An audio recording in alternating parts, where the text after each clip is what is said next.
హోంగార్డులను recruit చేయండి. Command control centre గా విపత్తు నిర్వహణ, ORR లోపల CCTVలని అనుసంధానం చేయండి. ట్రాఫిక్ సమస్యను ముందే తెలుసుకోండి, ఆ సమాచారాన్ని ప్రజలకు చేరవేయండి. వర్షాకాలం నేపథ్యంలో సమస్యలపై స్పెషల్ ఫోకస్, అధికారులకు సీఎం రేవంత్ రెడ్డి ఆదేశాలంటూ చూస్తాను.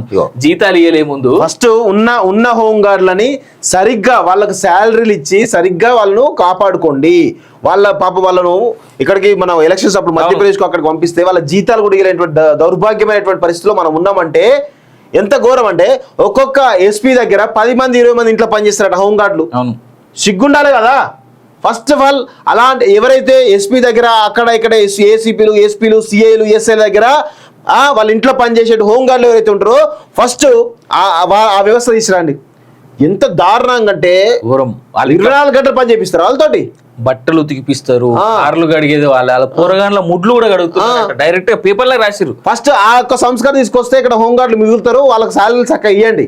ఈ హోంగార్డులను రిక్రూట్ చేయండి, ఇవన్నీ పనికిమాలిన ముచ్చట్లు బంద్ చేయండి. ఫస్ట్ ఆఫ్ ఆల్ ఉన్న స్టాఫ్ని సరిగ్గా వాడుకుంటే ఒక్కొక్క ఎస్పీకి అంత అవసరమా? 10 మంది 20 మంది ఇంట్లో పనిచేయడం అవసరమా? అవసరం లేదు కదా. దాన్ని కరెక్ట్గా సరి చేస్తే అయిపోతుంది.